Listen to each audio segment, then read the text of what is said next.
Entonces, por eso hablamos de las experiencias de otros, pero que no, aunque estén en la Biblia, no quiere decir que son para repetirlos, sino a manera de información.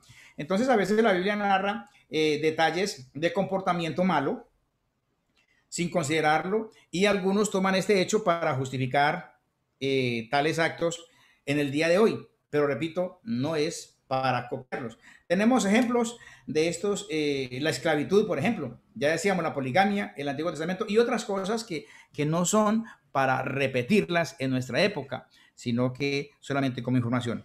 Pero podemos recordar que la Biblia presenta la vida tal como es, y era sin intentar cubrir las faltas de los seres humanos.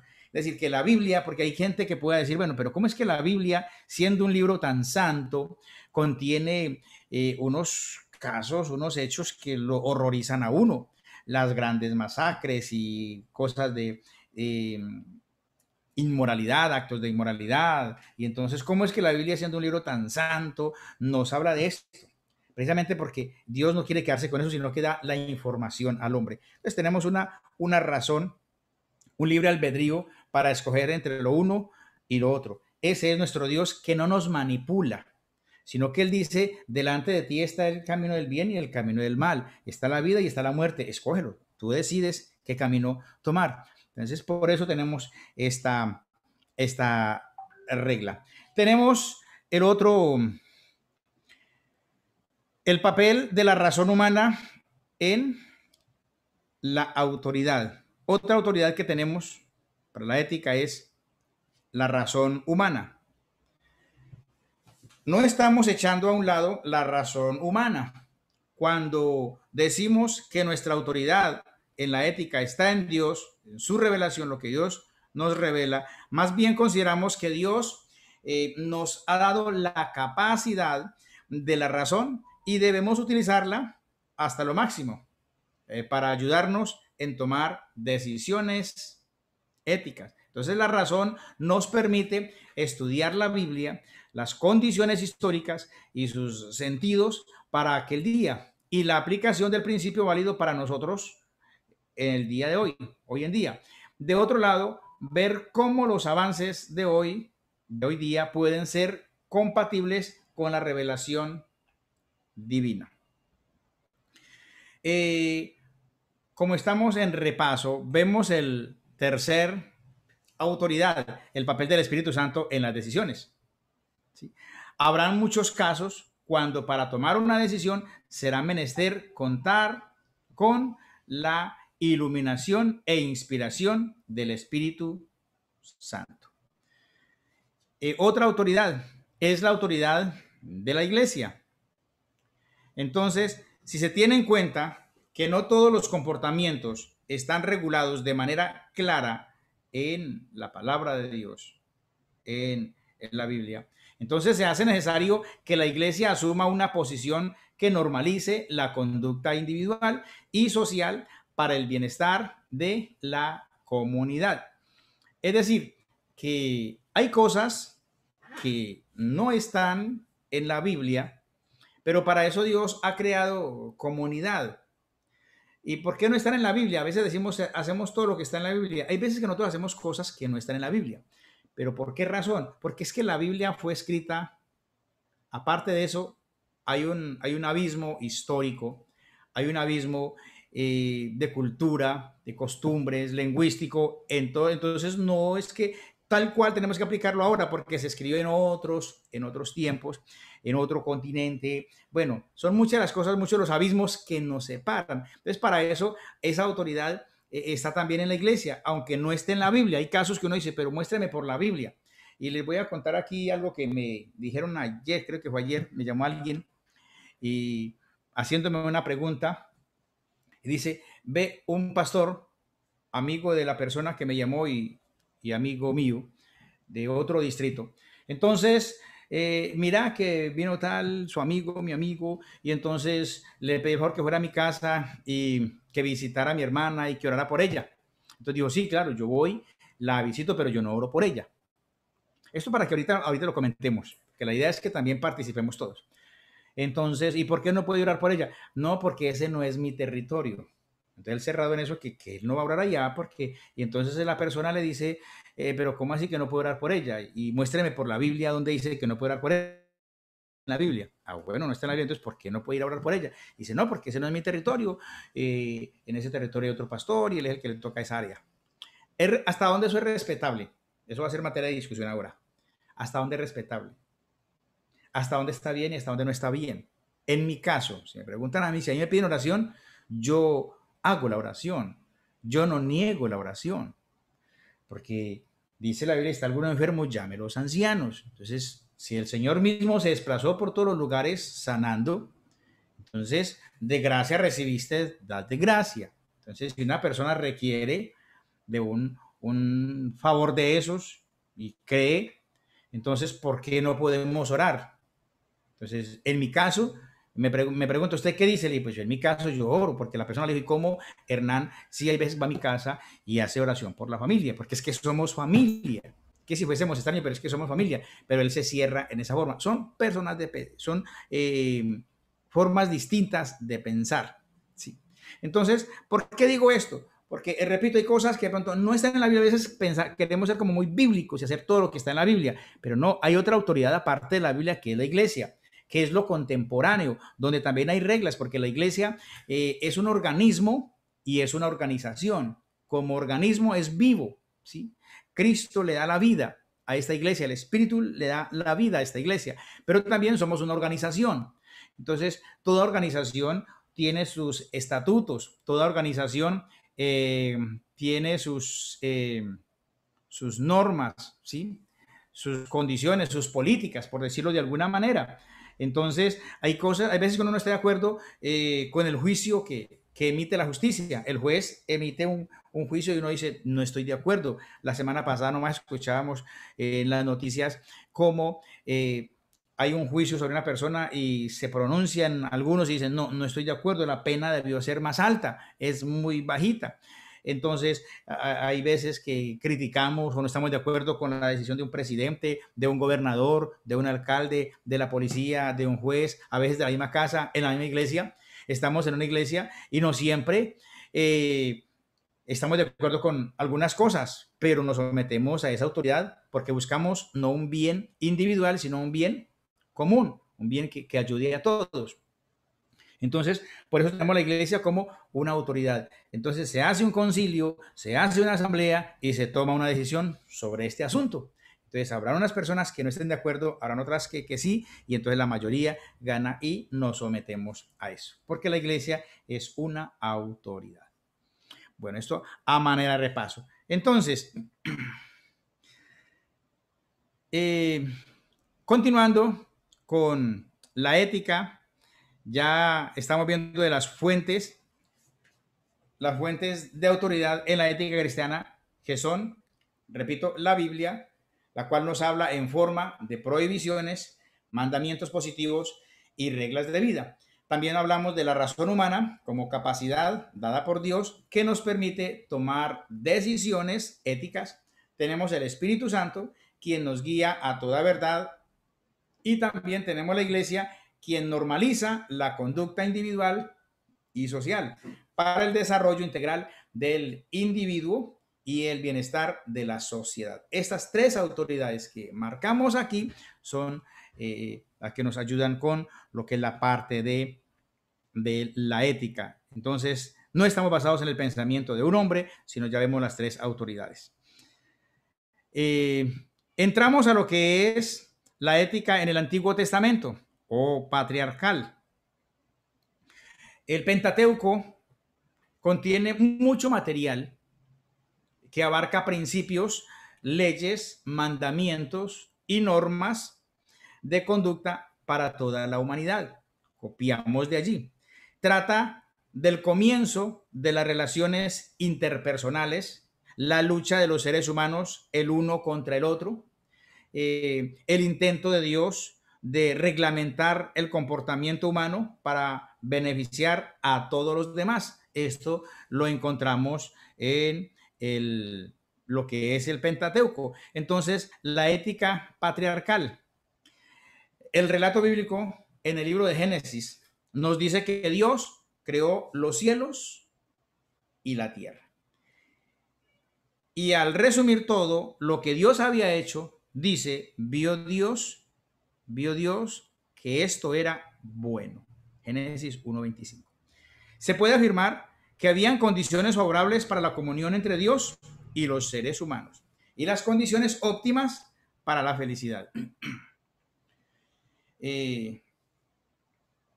Tenemos unos capítulos, podemos recitar unos capítulos donde nos habla, por ejemplo, en Génesis, el capítulo 3, aparece el relato triste de la caída y por consiguiente la rebeldía en contra de las normas de Dios, que a su vez produjo una tendencia universal hacia el mal en todo el ser humano.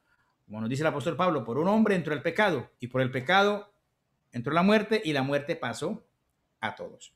Entonces, las explicaciones del comportamiento humano en las páginas del Antiguo Testamento nos convencen que todo ser humano, teniendo la libertad de escoger que tuvieron Adán y Eva, escogieron desobedecer. Asimismo, pasa en el día de hoy. Tenemos la oportunidad de elegir, de escoger si hacemos lo bueno o no lo hacemos. Es una decisión que debemos nosotros tomar todos los días. Obedecer o desobedecer. Por ejemplo, en los días de Noé, desde los días de Noé hasta Moisés, hubo una serie de eventos con un significado moral. En esos días de Noé siguió la manifestación de la maldad, según Génesis 4:10. Viendo que el mal había crecido tanto en el mundo, Dios decidió que el único camino era el de cortar de la condenación de este mal por medio de un diluvio que destruyó a toda la humanidad, excepto Noé y su familia, todos los demás de ahí murieron. Y Dios reservó esa familia o conservó esa familia para empezar de nuevo el propósito de establecer un pueblo que iba a buscar una comunión constante y perfecta con Dios como Él lo quería. Desde los días de Noé hasta Moisés hubo una serie de eventos con significado moral. Entonces, primero, vamos a enumerarlo, tenemos el caso de Abraham. La generosidad y el deseo de mantener buenas relaciones humanas. ¿Sí? Ese deseo de tener buenas relaciones cuando se presenta la dificultad con su sobrino. ¿Sí?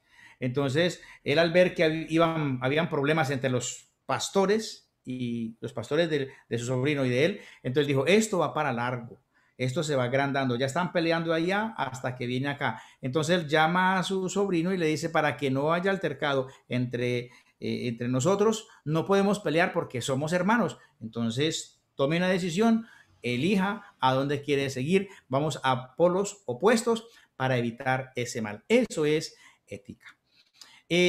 Sodoma y Gomorra, la destrucción de las ciudades de Sodoma y de Gomorra por la maldad que existía en los habitantes de aquellas ciudades. Tercero, la discordia en el hogar como fruto de violación del ideal de la monogamia de parte de Abraham. El caso de Dina.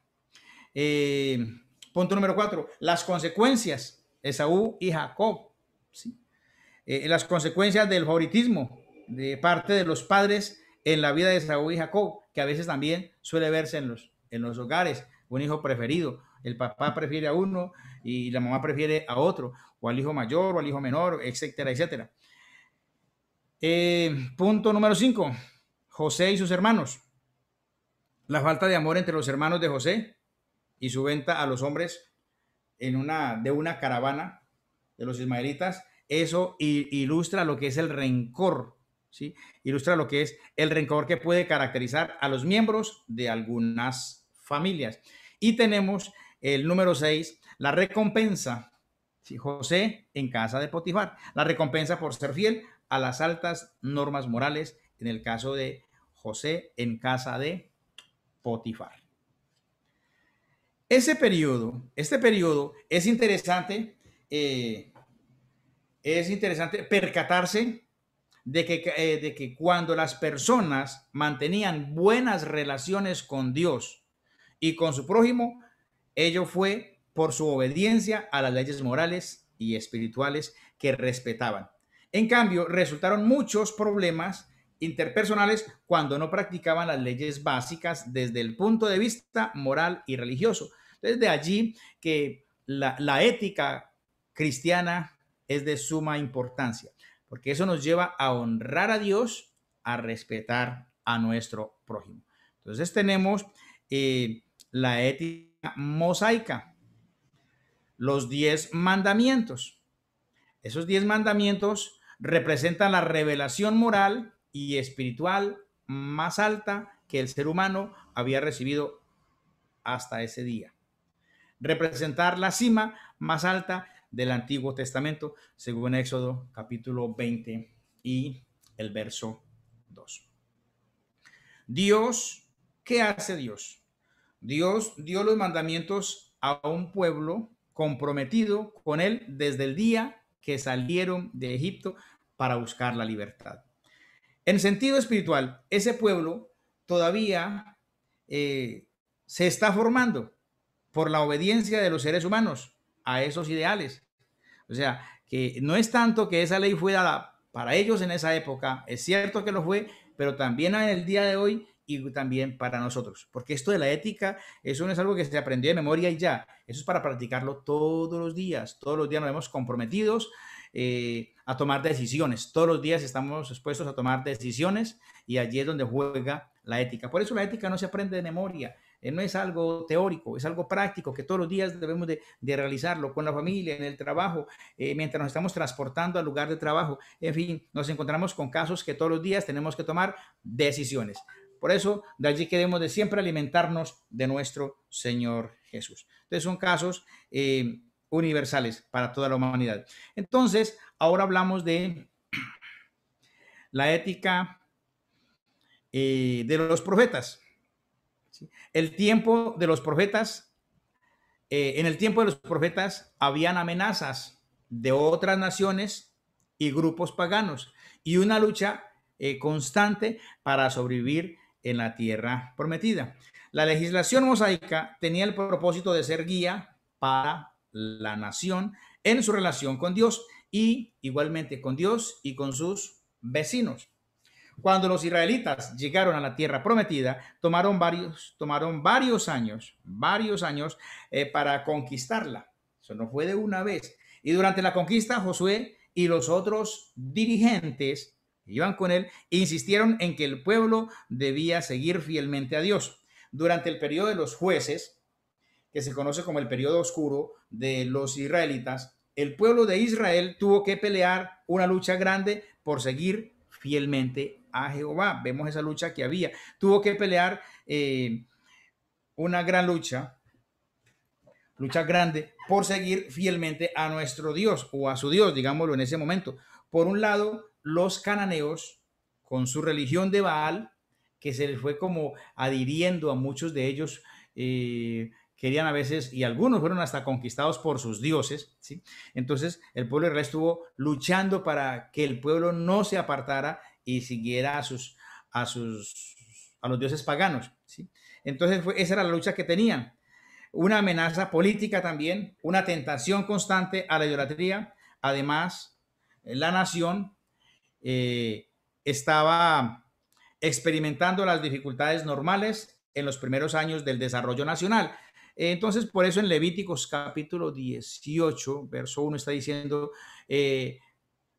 está recomendando que guarde sus estatutos y dice, no aprendan, no lleven las prácticas que trajeron de Egipto, ni aprendan las costumbres a la tierra donde van. Mis mandamientos pondréis por obra. Eso les recalca el Señor a través de Moisés para que cuando lleguen a esa tierra no se contaminen de sus costumbres, porque tendrán costumbres muy, muy distintas.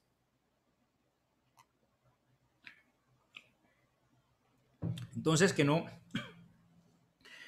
se queden con esas costumbres, ni que tampoco lleven lo que vivieron en Egipto, lo lleven allá. No, ahora tienen una nueva legislación, ahora tienen unos principios, ahora llevan una ética que viene de Dios, una ética que viene del cielo para ellos. Entonces, por eso no fue tan fácil.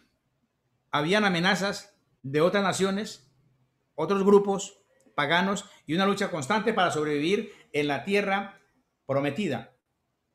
Entonces, el ciclo que se repitió varias veces en esa época fue el siguiente. Gozaban de paz, tranquilidad, prosperidad, que resultaba de la obediencia y fidelidad hacia Dios. Seguían el pecado cometido por los individuos y la nación en rebeldía a los ideales que Dios había establecido. El sufrimiento y el castigo de Dios se sentían en la nación y entre los individuos. A veces los sufrimientos duraban largo tiempo antes de ser persuadidos por Dios para que reconocieran su culpabilidad. Entonces, como nos dice en una parte, creo que es en Levíticos, que ellos se olvidaban de Dios y el Señor los castigaba y entonces volvían a Dios, pero luego otra vez se olvidaban. Entonces, había esa lucha, siempre tratando como de inclinándose hacia el mal. Entonces, lucharon con esa situación. De allí, mis hermanos, que la ética cristiana es tan importante porque es como el riel donde vamos a que el Señor quiere que no nos salgamos de allí. A Josué se le dice, no se aparte ni a diestra ni a siniestra, sino sigue esta ley, porque habrán personas que quieren sacarlos. En nuestro tiempo también hay personas que de pronto critican nuestra forma de ser, nuestro comportamiento. Pero usted, ¿por qué hacía eso? Yo no lo haría. Yo en mi caso haría así o así. Sí, esa es la diferencia de tener y practicar lo que es la vida cristiana. Entonces, esos sufrimientos del pueblo de Israel traían el arrepentimiento por el pecado. Se arrepentían y el Señor los restauraba. El perdón y la restauración a la relación con Dios y la alegría del pueblo completaba ese ciclo. En el curso del libro de los jueces se puede ver ese ciclo en varias veces, en varias ocasiones. Ahora, en el caso de Samuel, es reconocido como el personaje destacado por su ministerio en ese periodo de transición para la nación. ¿Cuál es ese? Samuel fue juez, sacerdote y profeta. Juez, sacerdote y profeta. Vamos a ver, entrar aquí a unos que quieren ingresar. Okay. Entonces, ¿por qué? A él se le veía como una persona que trataba de preservar el estado antiguo de la nación de Israel sin tener rey. Pero todos los habitantes estaban pidiendo rey. Y al fin Samuel se sujetó a los deseos de la mayoría que estaban queriendo un rey. Cuando nosotros vemos esto, desde nuestro punto de vista, tenemos que admitir que era mejor tener rey para poder gobernar a la nación. Cuando el pueblo era nada más que varias tribus de nómadas, era posible gobernarlo por medio de varios jueces, pero para el avance y la unidad de la nación era necesario establecer un gobierno central. Entonces allí vieron la necesidad del rey y tanto insistieron y se les concedió entonces rey, se les cambiaron el sistema. Hablando ya de lo que es el mensaje profético, entonces tenemos acá un interrogante. ¿Qué es profecía? ¿Qué es profecía? ¿Y cuál es la base del mensaje profético? Dios escogió usar el medio de la profecía para revelar su propósito al hombre en una época en la historia del pueblo de Israel. La profecía no fue un privilegio exclusivo de los israelitas, pero ella era de tal cualidad espiritual y tal significado para ellos, significaba tanto para ellos, que merece esa consideración. ¿Cuál es el mensaje profético? ¿Por qué queremos hablar de esto? Porque la profecía en ese entonces no es como se ve hoy. En los tiempos de los profetas habían amenazas de otras naciones, bueno, ya lo vimos, grupos paganos. Entonces, estamos hablando de qué es la profecía. La profecía tenía otro sentido al que le vemos hoy. Hoy la profecía se asocia mucho con la adivinación. Entonces se le profetiza a alguien, bueno, yo quiero que me profeticen, pero yo quiero que me digan qué va a pasar conmigo mañana, qué va a ser de mí a finales de este año y para el próximo año, qué va a pasar. Entonces hoy se asocia mucho con eso. Pues la profecía, de la cual nos habla las Sagradas Escrituras, la profecía es una clase de literatura que se caracteriza por ser revelación de Dios que inspira al profeta para pronunciar ese mensaje con convicción fuerte. Cuando uno lee las profecías en el Antiguo Testamento, le impresiona el hecho de que los profetas sintieron una compulsión o una inspiración por tratar de salvar una situación crítica de su pueblo. Entonces, no, ¿por qué estoy diciendo que hoy día la profecía en algunos, no todos, se asocia con la adivinación? La gente busca es que le auguren cosas buenas. Pero el mensaje profético en sí, que encontramos en el Antiguo Testamento, es una revelación. La tarea del profeta era revelar o manifestar o denunciar más bien, denunciar un mal que había y mostrar la solución. ¿Sí? Ese es el mensaje profético, denunciar una situación, un pecado que hay, una situación que está desagradando a Dios. Entonces, denunciar ese mal. He visto un mal, denunciarlo y buscar la solución. Tenemos el caso de Jeremías. Vino palabra de Dios a Jeremías diciéndole, ve a casa del alfarero. No le dijo más. El hombre fue a la casa del alfarero y el alfarero estaba trabajando, entonces se puso a verlo trabajar. No sé cuántos minutos, posiblemente una hora, y estuvo allí trabajando, viendo cómo cogió desde un inicio barro y empezó a amasarlo y amasarlo y amasarlo y luego empezó a darle forma y ya casi terminando la vasija, se echó a perder, se le cayó y se dañó. Y en ese tiempo no sabemos cuántos minutos estuvo allí en silencio y viéndolo allí, el Señor le dice, mire, no soy yo como el alfarero y mi pueblo como esa vasija que se echó a perder. Hay un daño, hay un mal. Estaba casi formado el pueblo de Israel, pero ¿cómo se echó a perder? Sin embargo, le habla de una esperanza. Habla de un juicio, pero habla de una esperanza. Un denuncio, pero una solución. Por eso hoy se habla, la predicación. Hablemos, si hay un mal, hay gente pecadora, pero hay una solución que es Cristo Jesús. A veces predicamos condenación, condenación, condenación, pero también hay que hablar, obvio, del pecado, pero también hablemos del Salvador. Hablamos de condenación, pero hablemos también de salvación y del Salvador. Entonces el mensaje profético va es con eso, denunciando un mal que hay, un pecado que hay, y también presentando la solución. Ese es el sentido de la profecía.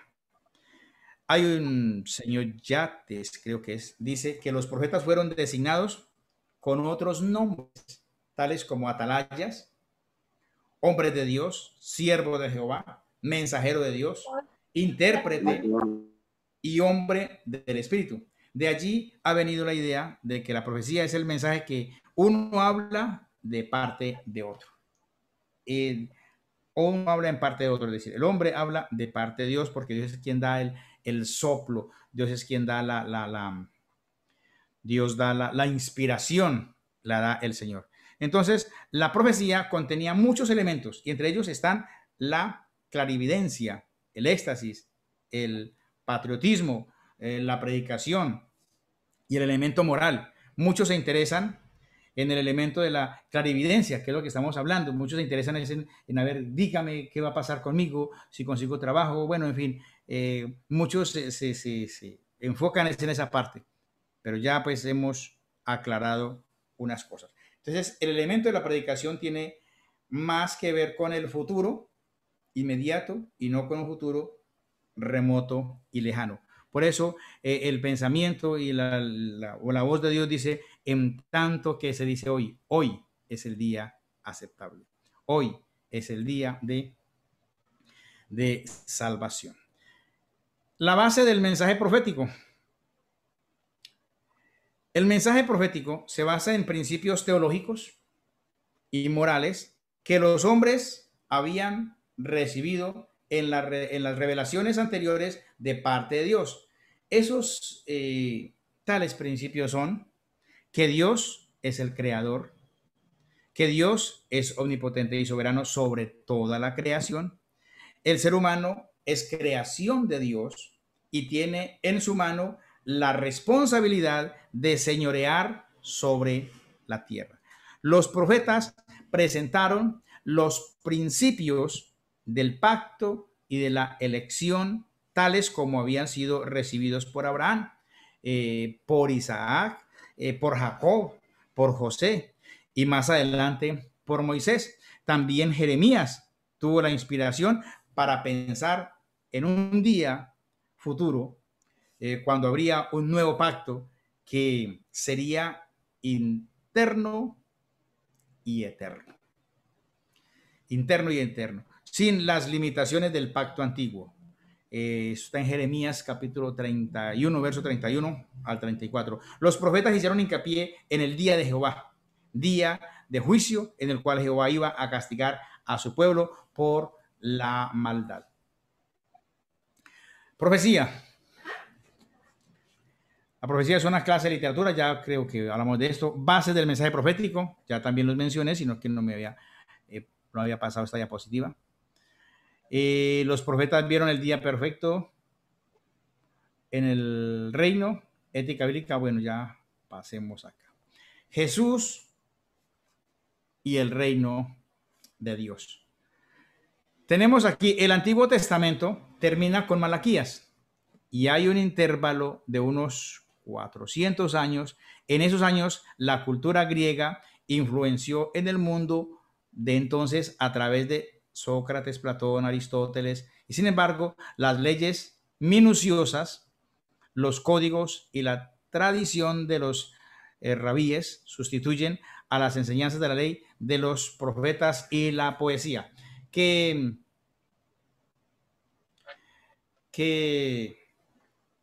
ese tiempo de silencio es en el tiempo en que Dios no habló. Se llama tiempo de silencio. Bueno, allí veo dos personas que quieren o que levantan la mano y quieren intervenir.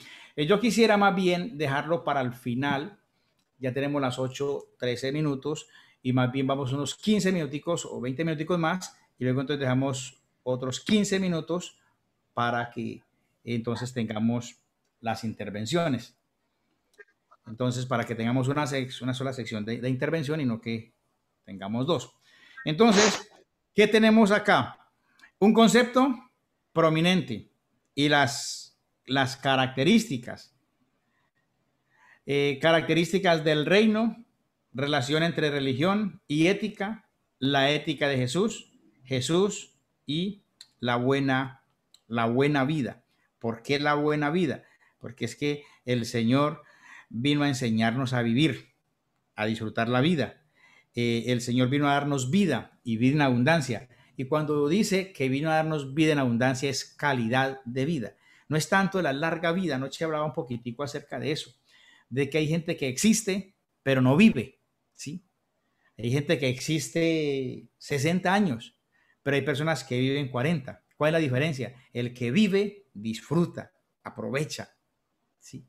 El otro existe y todo el tiempo quejándose, simplemente existió, pero nada trascendental pasó en su vida. Cuando el Señor viene a darnos vida y vida en abundancia, es a ponerle sentido, a ponerle sabor, a ponerle color a nuestra existencia.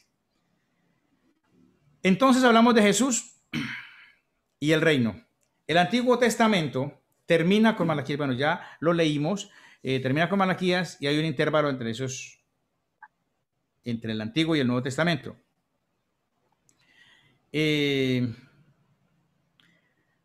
A este mundo vino Jesús. Las leyes minuciosas, los códigos y la tradición de los rabíes sustituyen a las enseñanzas de la ley, de los profetas y de la poesía. Entonces, es allí donde Jesús hace un énfasis en los principios básicos de la relación entre Dios y el ser humano. Y en alguna ocasión Jesús lo dice, por allí en San Mateo, ustedes olvidan la palabra de Dios por aferrarse a las tradiciones.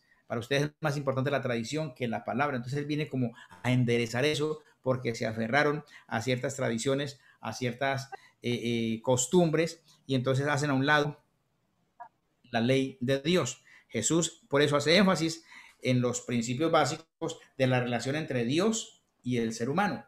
Oíste que fue dicho, pero yo digo, Jesús dio suprema importancia a una experiencia religiosa como la base para vivir bien. Si alguien quiere vivir bien y quiere vivir bueno, entonces entregue su vida a Cristo Jesús. Contienen las enseñanzas de Jesús, contienen elementos que enfocan el fin de fines, es decir, característica de una ética que ya vimos teleológica, que ya lo explicamos en la primera clase, pero a la vez hace hincapié en los medios aceptables para alcanzar estos fines, asunto importante en sistemas deontológicos en la ética. Las enseñanzas de Jesús van mucho más profundas que la ley.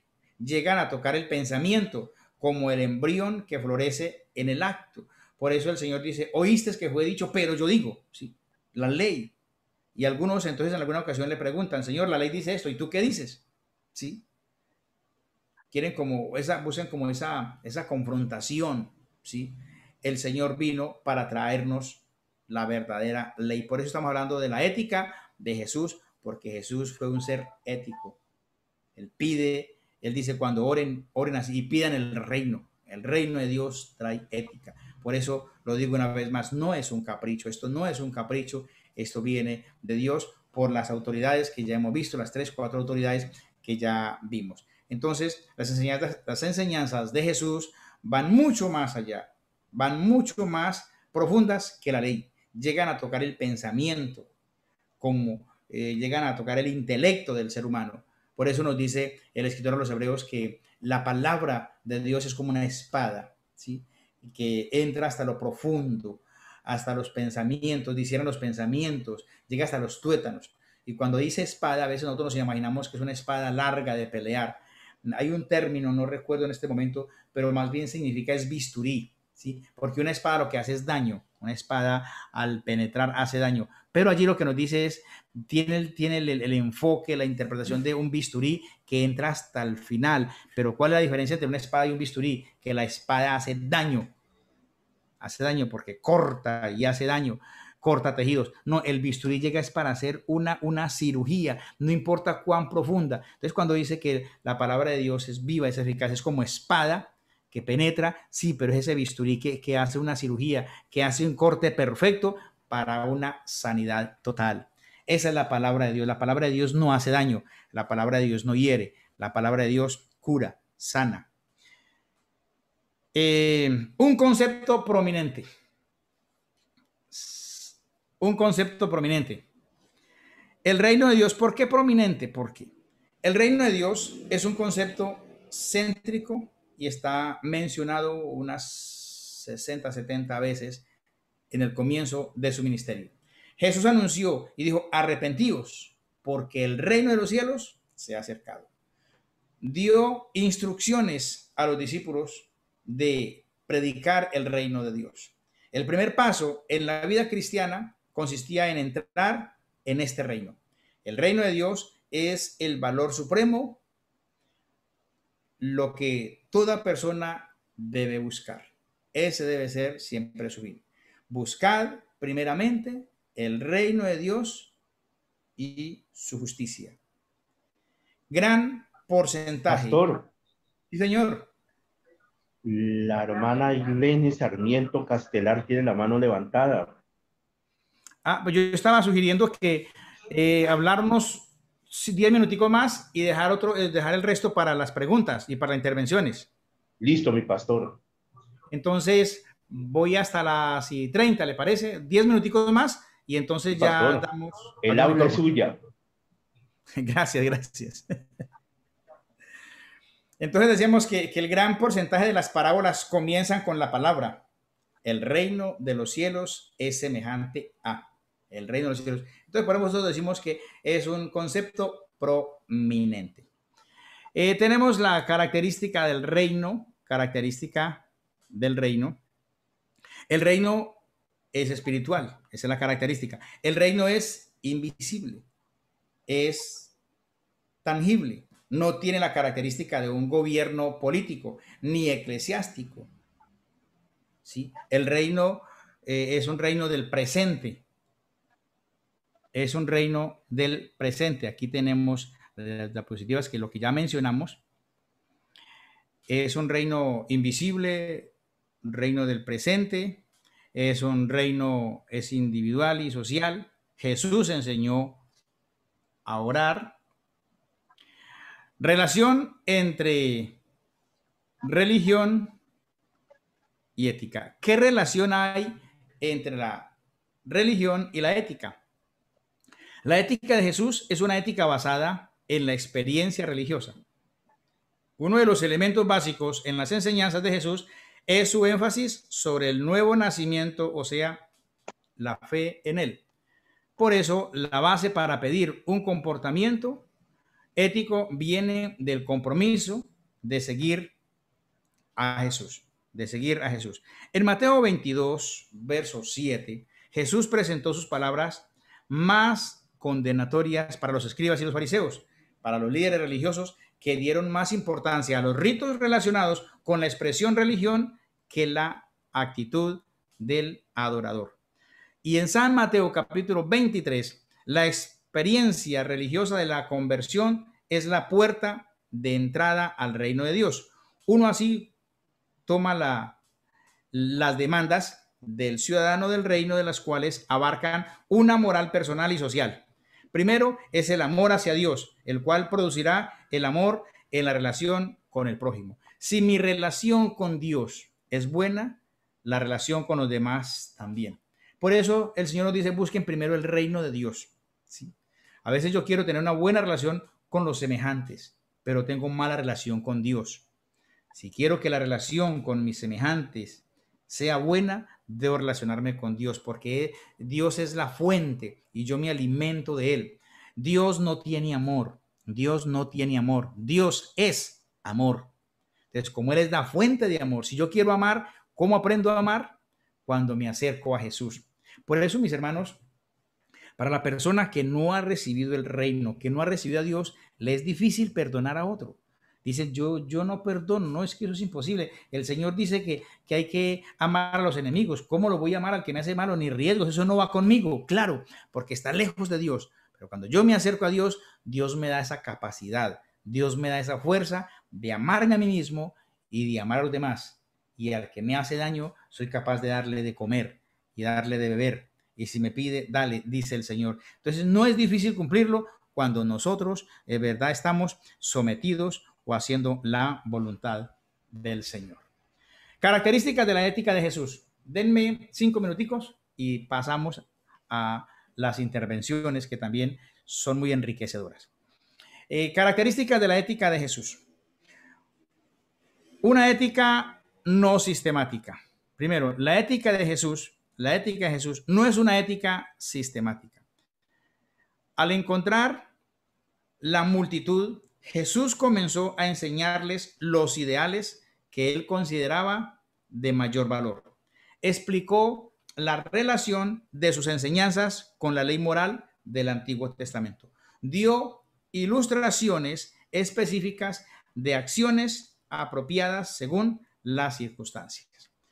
La ética con enfoque interno. La ética de Jesús es una ética con enfoque interno.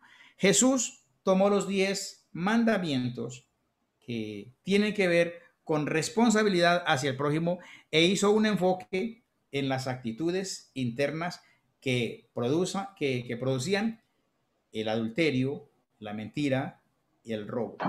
Jesús supo que si podemos controlar las raíces del comportamiento malo, entonces no tendremos que tratar con personas que han violado esos mandamientos. Jesús nos dio la consideración motivo de nuestro comportamiento, lo cual internaliza el proceso de determinar lo bueno y lo malo. Jesús intentaba resolver los problemas del enojo, la lascivia, la codicia, el perjurio, antes que se cometiese tales actos. Las bienaventuranzas, que las conocemos todos y que están en San Mateo capítulo 5, del verso 1 al verso 12, elogian las virtudes que tienen que ver con la actitud encima de lo que reflejan el comportamiento externo.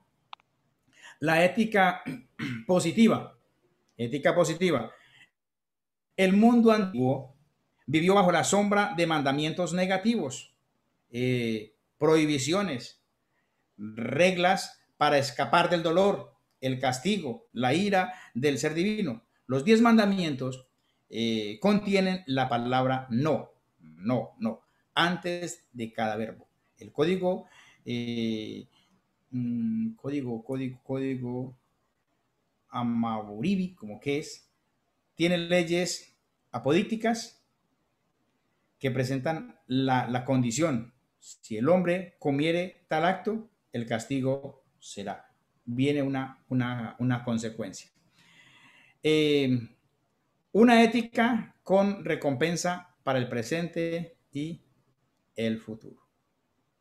Una ética con recompensa para el presente y el futuro. De allí que si nosotros nos sometemos a esta palabra de Dios, que tampoco es una fuerza, no nos fuerza a hacerla, pero que si la vimos y tomamos la decisión, entonces tendremos un buen resultado. Entonces el Señor dice, bienaventurados porque el reino ha llegado a vosotros.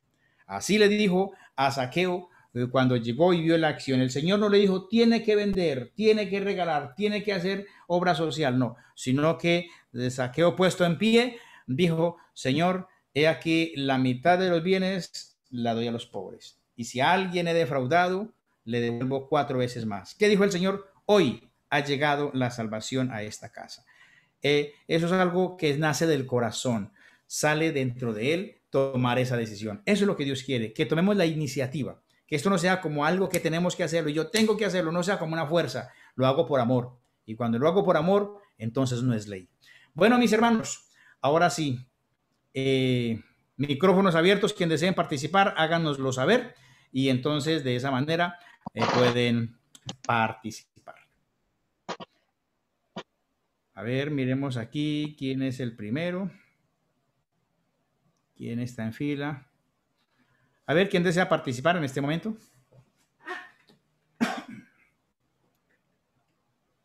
¿Quién es la hermana que quiere participar?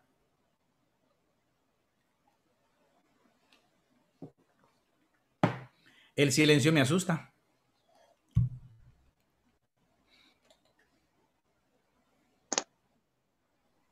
Había pedido la palabra la hermana Arlene Sarmiento. Hermana Arlene Sarmiento. Bien puede, hermana.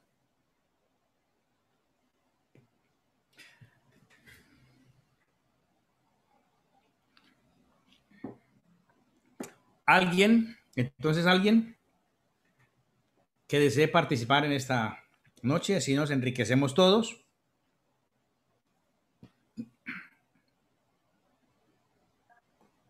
¿Me escuchan? ¿No me escuchan? El silencio me asusta, me están asustando.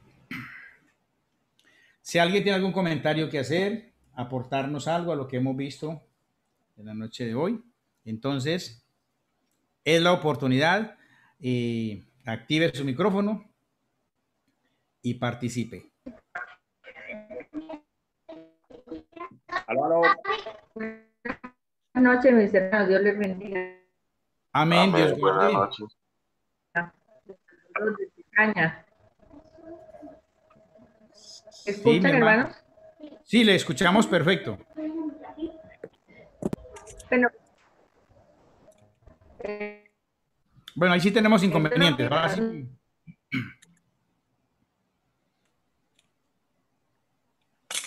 Ahí sí no le escuchamos. No voy a cortar, sino más bien como resaltar lo que... ¿Ya me escuchan? Pero entrecortado. Yo no le voy a abrir la puerta a ver si es que es mi internet.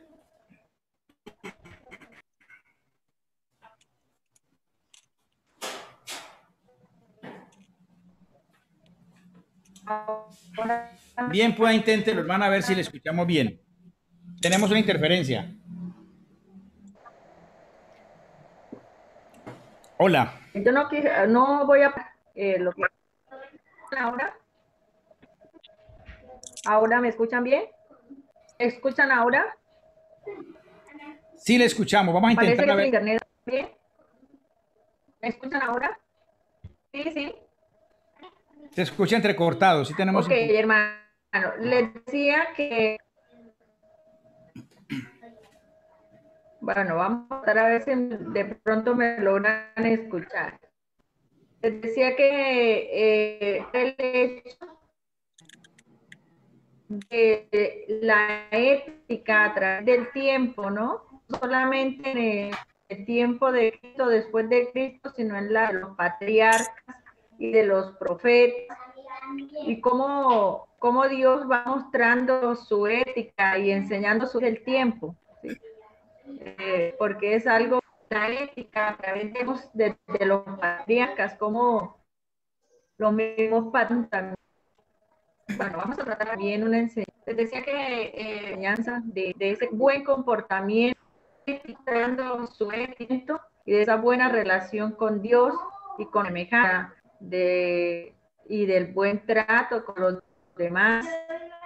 Entonces, me parece importante la mente de este tiempo, sino que también desde el principio, desde que Dios quiso darse a conocer a hombre.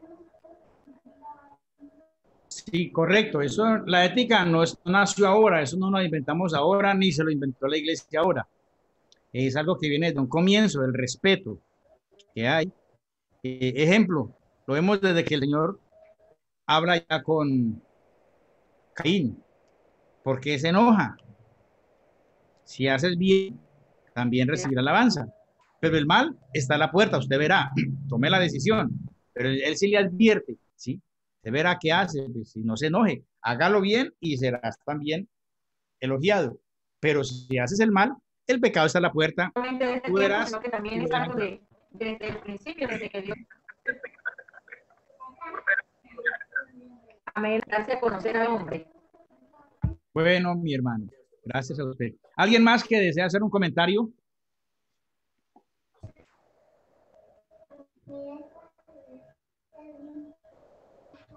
¿Alguien más desea hacer un comentario?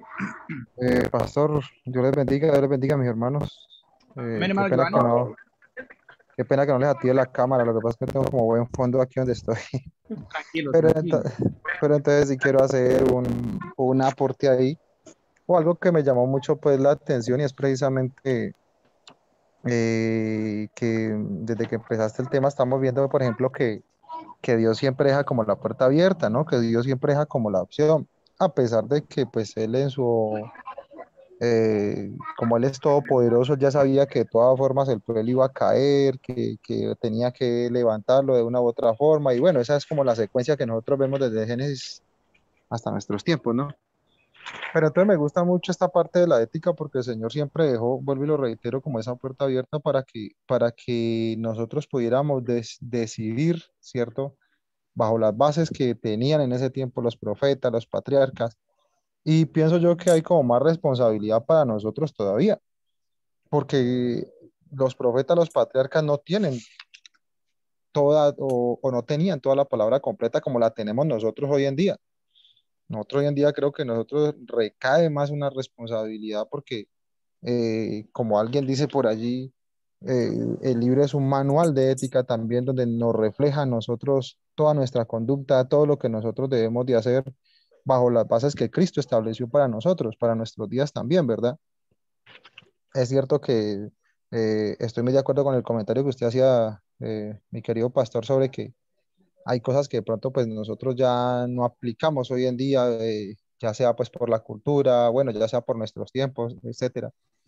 Pero sí es cierto que nosotros tenemos más responsabilidad porque nosotros ya tenemos una palabra completa y está en nosotros escudriñarla precisamente porque nos va a enseñar no solamente cómo llegar al cielo, no solamente la salvación, que es la prioridad, sino también cómo comportarnos en nuestros días, cómo comportarnos no solamente en el templo como tal, sino también en nuestro empleo, sino también en nuestro negocio, con hermanos de otras denominaciones, con gente de otro credo también, ¿verdad? Entonces, de verdad que esto me llama mucho la atención porque muestra que nosotros debemos de ser luz en medio de las tinieblas, pero que esa luz tampoco pues choque, digámoslo así, con otros pensamientos y otros ideales de otra gente, ¿verdad? Entonces, de verdad que este tema me ha gustado bastante, mi pastor. Gracias, hermano. Es interesante esto, porque es que, claro que sí, porque hay gente que quiere que ser muy, muy individual. Es decir, yo y Dios y yo. Pero no, Dios creó comunidad, ¿sí? Entonces, siempre el puente para llegar a Dios es mi prójimo. Entonces, alguien dice, yo quiero servirle a Dios, sí, yo le quiero, pero ¿cómo le sirves a Dios? Entonces, tenemos un concepto de que yo le sirvo a Dios en una plataforma, con un micrófono. No, no, a Dios le sirvo cuando le sirvo a mi prójimo. Por eso él dice, el que le da un vasito de agua a ese pequeñito, a mí me lo da. Entonces, yo no puedo pasar por encima de mi prójimo para decir que sirvo a Dios. A Dios le sirvo cuando atiendo a mi prójimo. Ese es el servicio a Dios, ¿sí? Entonces, es muy claro el ejemplo que tenemos aquí en la Biblia y gracias por eso, hermano. A veces nosotros como que separamos. Como este no tiene la misma forma como yo creo, si no tiene mi fe, mi creencia, entonces aislarlo. No, Jesús tampoco lo hizo así. ¿Sí? Entonces, tenemos un Dios y Padre que nos ha creado a todos y repito, la forma de llegar a Dios a través del hombre. Entonces, el Señor siempre nos llamó, pero no pase por encima de su hermano, venga con su hermano. Y hay un ejemplo muy bonito. Por ejemplo, cuando José estuvo en Egipto, entonces él le dice, pero venga con su hermano. Si viene con su hermano, les doy comida y si no, no. Eso nos da un ejemplo a nosotros, ¿sí? O sea, no vayamos solos. Hay un hermano. Y si estamos hablando de capellanes, estamos hablando de derechos humanos, estamos hablando de ayudar al más necesitado, entonces no vayamos solos. Vayamos con nuestro hermano para que tengamos provisión para todos. Eso dijo José. Si no traen a su hermano pequeño, su hermano menor, no les doy comida. Y nuestro hermano pequeño, ese que a veces como que yo no comparto mucho con él, como que no estoy de acuerdo, como que me irrita, como que ese, no. Entonces a ese hermano pequeño lo dejo. Al hermano menor, que no está a mi estatura, que no está a mi nivel, porque no cree como creo yo. Todos somos hermanos y todos vayamos de la mano a buscar de la despensa de Dios. Gracias, hermano, por su participación. ¿Alguien más desea hacer otro comentario?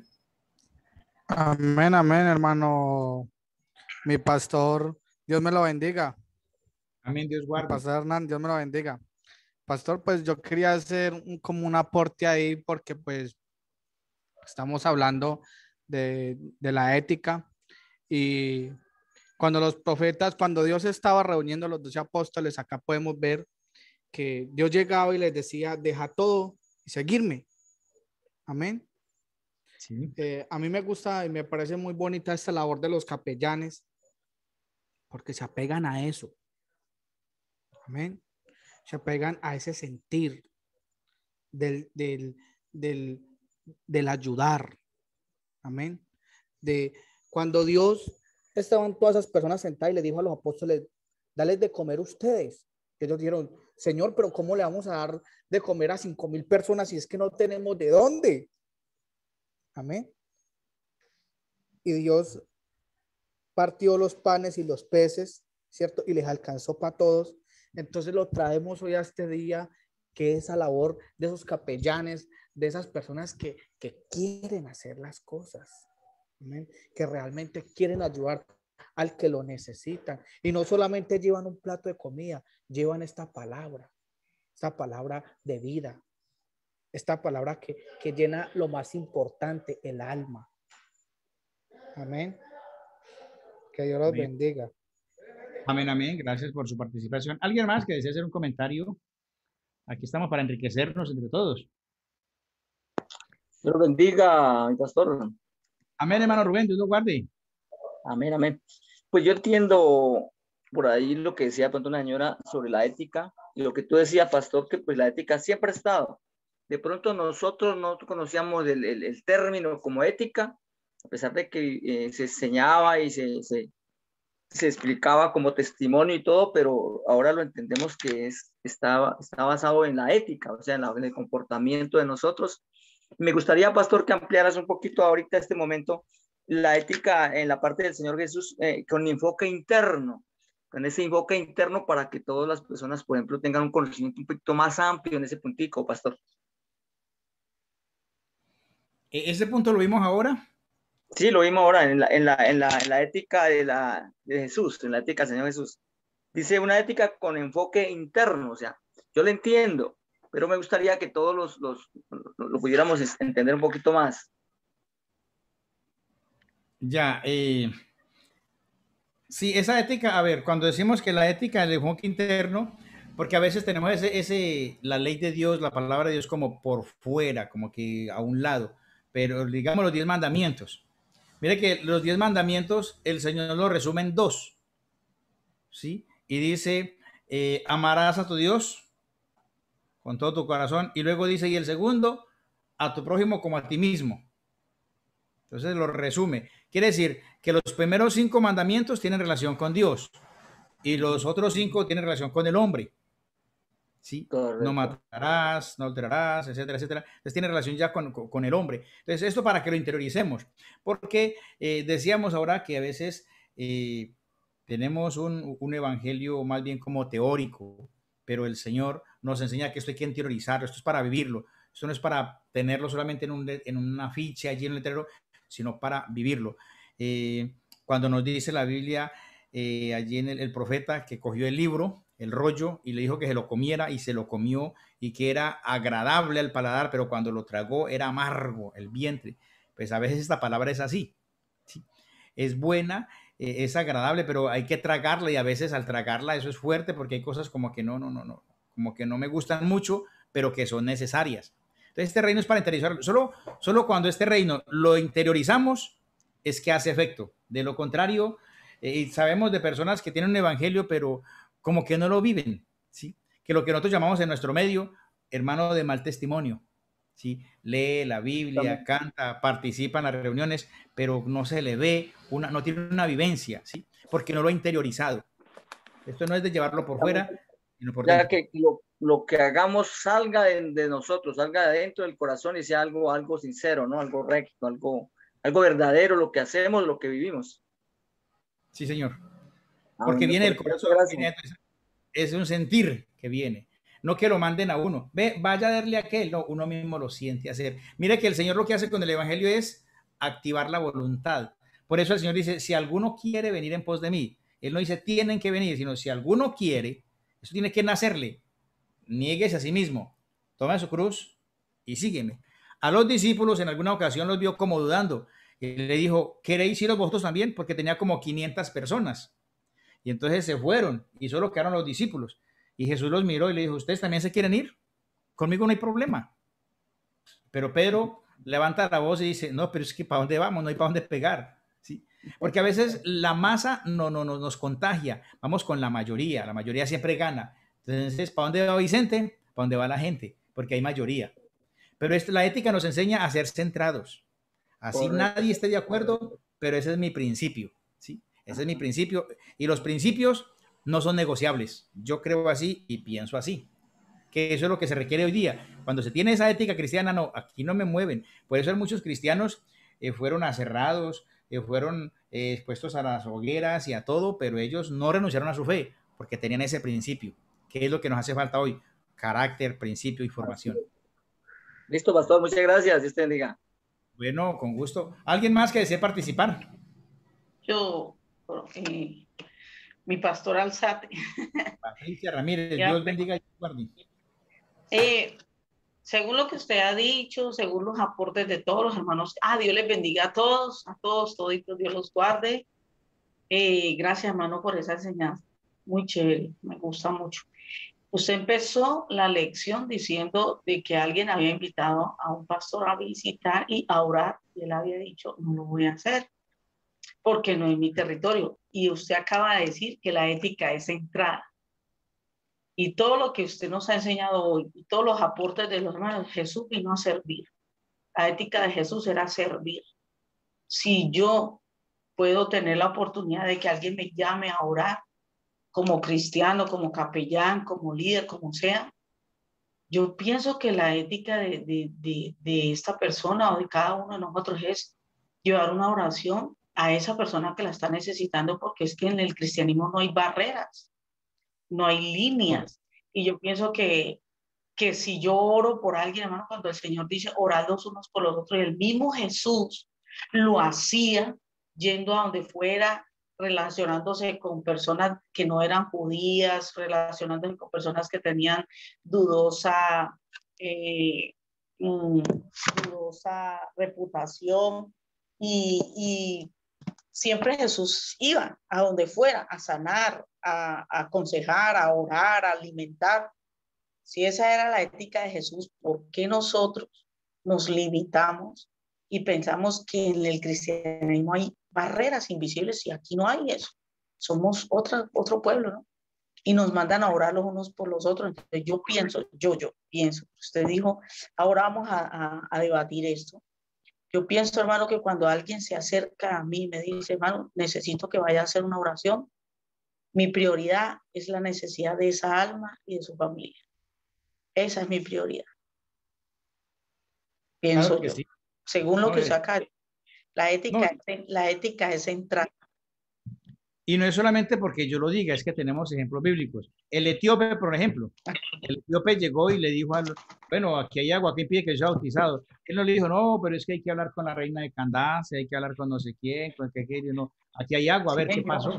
Bautíceme ya, no, listo, y lo bautizó, y él se fue gozoso su camino. Entonces, el Señor nos ha puesto como esas personas para que seamos bendición. Entonces, no, pero como le digo, son pensamientos de cada persona. Si alguien me pide oración, pues yo una oración no se la niego a nadie. Si pide oración, hombre, el Señor lo pone a uno en el camino de esa persona y hay que, pues, si lo necesita, es de pronto porque el Señor lo envió. Entonces, Pero entonces no es faltar a ética, ¿no? No, si no. uno lo hace, no es Otra faltando a la ética. cosa es, Patricia, por ejemplo, otra cosa, yo voy a tu casa y dice, ve, pastor, ore por mi hija, ore por mí que tengo dolor de cabeza. Eso es una cosa. Otra cosa es que, ve, Patricia, le voy a hacer un culto aquí. Ya eso es otra cosa. No. Sí, Pero la oración, ¿por qué no la puedo hacer?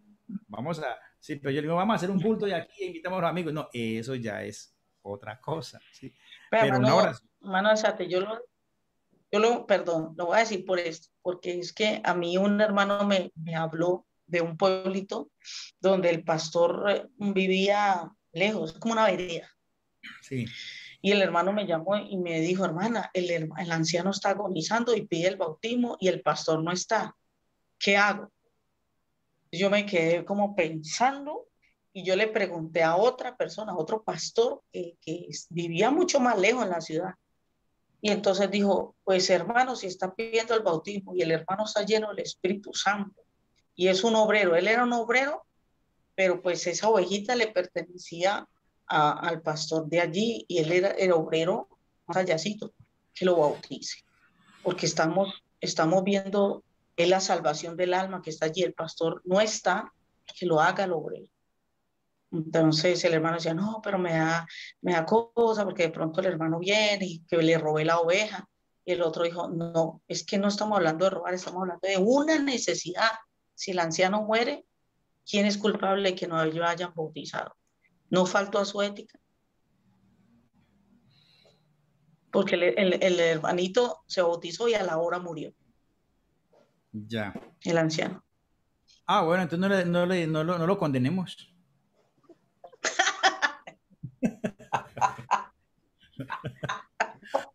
Bueno, sí, son casos especiales. Son casos especiales. Ay, señor. Hermano Alzate. Son casos Hermano especiales. Hernán. Sí. ¿Usted se acuerda? Bueno, no sé si usted ya estaba en el ministerio cuando eso, pero salió del consistorio de ancianos una circular una vez, eso eso fue en la década de los 80, que decía precisamente acerca de eso, que dada la necesidad que había en aquella época, había mucha necesidad de obreros y que una persona está agonizando y el hermano no dijo que un obrero que había, decía, yo creo que debo conservar por allí porque cuando eso nosotros estábamos en el ministerio, yo creo que debo conservar esa hoja, no sé, pero decía que un hermano lleno del Espíritu Santo estando allí, que aquella persona estaba pidiendo el bautismo, ¿cómo le iba a dejar morir sin bautizarlo? Podía bautizarlo porque tenía la autoridad de Dios para hacerlo. Yo creo que aquí la ética, yo qué sé, aquí la ética como que riñe con la naturaleza de Dios de querer salvar al hombre. Entonces, la hermana decía que no hay barreras. Bueno, usted sabe que la organización también es ética, la organización que hay en la iglesia, porque por lo menos aquí está mi magíster que es sacerdote, y que un sacerdote no puede ir a traspasar por allá, no pertenece a esa prelatura, no, eso no le corresponde a él allá, hay límites, hay organización, pero sí que yo creo que la oración, bueno, entonces yo estaré mal, yo estaré faltándole a la ética, porque yo sí oro por todas partes, y de un departamento a otro, y me toca ir por aquí, por allá, pero es a orar. Porque yo no sé, hermano Alzate, si usted conoce un libro que se llama El callado del pastor. No sé si lo conoce. Habla acerca de los pastores que también van a trasquilar ovejas de otro rebaño. Entonces yo digo, yo no sé si la persona dirá en determinado momento no puedo traspasar este límite, y en otro momento decir sí estoy en este límite. Bueno, sí, ahora estábamos hablando de las 3 autoridades. La razón, acuérdense de eso. La inspiración. Si el Espíritu nos inspira, entonces no estamos faltando a la ética. Y la razón, voy a razonar. Me dicen, vaya, bauticen a alguien. A mí me ha pasado. Ejemplo, estaba en Costa Rica y me llamó un pastor, un obrero. Me dice, hermano, tengo un hermanito en el hospital, en la clínica Bayer y Lee. Ahí lo tienen conectado, pero dicen que lo van a desconectar, pero como él se quiere bautizar, la demora, el doctor dice que sí, que él permite, pero pues que apenas lo bauticen, entonces que lo desconecten, ya eso está hablado con la familia. Y le dije, ¿por qué no busca un pastor de Cali? Y no, pero es que llamé a uno que no puede, llamé tal cosa, y hasta que dice que, es decir, que en 3 horas más o menos lo desconectan, pero la familia quiere que él se bautice, entonces el médico accedió. Yo estaba en Costa Rica, entonces dije, listo, entonces ya tomé la moto y me fui para Cali, lo bauticé, hablé con él, estaba en cuidados intensivos, hablé con él, incluso el bautismo, la forma de bautizar, no lo podía meter en el agua porque pues estaba conectado con cables. Entonces yo dije, ¿aquí qué hago? Pues entonces le pedí a una enfermera, la jefe dijo, bien pueda, lo que el pastor necesite, le necesito un balde con agua y una sábana. Y entonces empapé la sábana y se la puse, lo cubrí él con la sábana mojada, porque yo no lo puedo meter al agua porque hay un corto y muere chamuscado, pero yo no puedo hacer eso, mojar todos los cables. Entonces, esa es la idea que se me dio, entonces listo, lo cubrí y ya, y me vine, y cuando llego a la casa me dicen, no, ya lo desconectaron y ya se murió. Sí, entonces son casos que de pronto, lo que decíamos, para uno puede ser bueno, para otro dirá, yo no lo hago, pero por eso hablamos de la autoridad de la razón. ¿Sí? Vamos a razonar, se puede hacer, no se puede hacer. Y también hablamos del espíritu que nos inspira a hacer algo que puede ser loco, pero si el Señor lo inspira a hacerlo, es de Dios. ¿Sí? No centrarnos, no cerrarnos, aquí tiene que ser así. No, por eso tenemos 3 autoridades. Una autoridad, la Biblia. Autoridad del Espíritu Santo, la razón y la iglesia. Hablamos de las normas. Lo que decía la hermana Patricia, claro, yo no puedo ir a hacer culto a otra parte, un sacerdote a otra parte, porque tiene su territorio, porque la iglesia también tiene su ética, sus normas, pero hay veces, hay excepciones, ¿sí? Hay casos especiales. Sí. ¿Alguien más desea participar? Que ya nos faltan 6 minuticos para terminar, porque vamos hasta las 9. Gracias, amén, mi pastor, Dios me lo bendiga. Pastor, permítame preguntarle algo en este caso. Pero que sea fácil, hermano. Mi pastor. Sí, señor, mi pastor. Supongamos si uno, yo soy militar y yo acá me encuentro una persona de otra iglesia y él me dice que uno lo bautice, pero él no quiere que uno lo bautice en el nombre de Jesucristo. Él quiere que uno le diga, yo lo bautizo para el perdón de sus pecados, pero él no quiere que uno diga, lo bautizo en el nombre de Jesucristo para el perdón de sus pecados. Ese bautismo sí no se debe de hacer, ¿cierto que no? Bueno, a ver, eso ya forma otra polémica y pues para eso estamos aquí, no hay problema. Una cosa es ir yo donde el médico y decirle, vea doctor, yo tengo tal problema, pero no me vaya a mandar inyecciones. Si yo acepto el bautismo, es como que dijo el Señor, niéguese a sí mismo. Es porque voy a aceptar. no es a mi manera. Sí. No puedo decir, hágase, no, sí, entregar mi vida al Señor. A ver, es que a veces queremos entregar la vida al Señor, pero es un decir, pero no se la entregamos, se la arrebatamos. Entonces, si yo acepto al Señor, recibo al Señor, pues hay que hacer la persona que lo hace conforme está las Escrituras, como dice las Escrituras. Eso es lo que el Señor dice, el que cree en mí, no como dice él o aquel, o quiero o aquel, no. El que cree en mí, como dice la Escritura. Aquí me llegó una persona en plena pandemia, quería que lo bautizara. Llegó con sus cadenas, con su cabello largo, con tatuajes, con todo. Bueno, entonces quiero que me bautice. Ya sí, claro. Vamos a un proceso, vamos a una doctrina. No, yo creo que me bautice ya. Y si me muero, yo le digo, no, yo ya no, porque yo tengo que ilustrar a usted para qué es el bautismo, porque es el bautismo. Vamos a hablar, pues estaba sano. Él llegó aquí en un mototaxi, lo trajo. Y entonces, no, yo quiero que me bautice ya y vine para que le dije, no, y se me estaba enojando, le dije, no, yo sí lo bautizo, pero tenemos que un proceso de por qué quieres ser bautizado. Bueno, la doctrina que le doy. Entonces dijo, no. Entonces, si me muero, yo le dije, no, eso ya, yo no sé, ya no es problema mío. Pues porque yo me puedo morir. Yo le dije, sí, claro, se puede morir. Tiempo ha tenido. Entonces se fue. Dijo, entonces me voy cuando me bauticen. Yo le dije, pues, es su decisión. Pero es que tampoco puede ponerme una condición que tiene que ser como él quiere y cuando quiere. No es así. Yo doctrino a una persona y yo le digo, vea, vamos a empezar la doctrina. Si terminamos la doctrina en el espacio de 20 días, un mes, vamos a tener 4 o 5 charlas. Usted puede tomar la decisión de bautizarse y yo decir sí o no.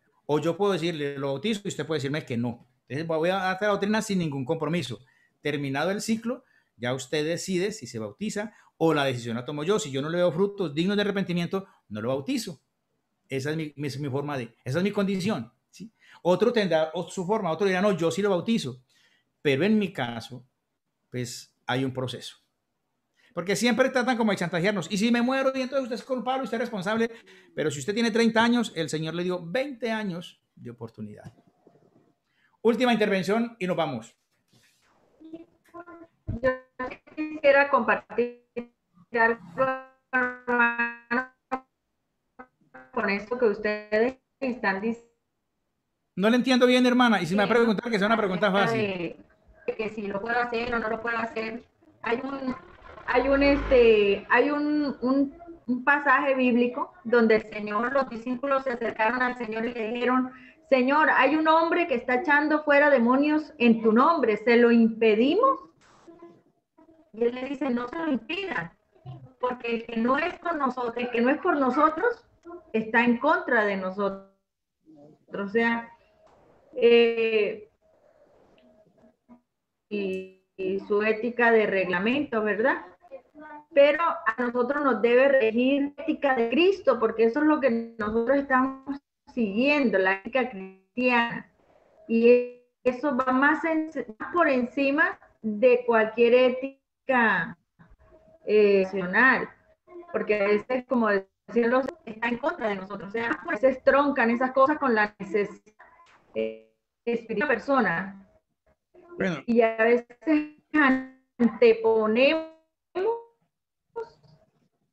anteponemos esas cosas antes que se requiere en ese momento. Entonces yo pienso que debemos como meditar un poquito más en eso, ¿verdad? ¿Cuál es la ética central que nosotros estamos siguiendo y qué es lo que antepone? Sí, bueno, no se le escuchaba muy bien. Bueno, ya terminamos, hermano Nazarí. Le suelto la sala a usted para que termine, haga algún comentario. La solución espiritual es cuál a lo que nosotros, o lo que se nos está pidiendo hacer. Sí. Bueno, sí, como base decíamos de esa autoridad, miremos y como seres racionales que tenemos el Espíritu de Dios, el Espíritu nos guía a toda verdad. Termino acá, dejo al hermano Nazarí en la sala. Ya muchas gracias, mi pastor Alzate, por esta nueva enseñanza. Dios lo continúe bendiciendo y le dé la sabiduría necesaria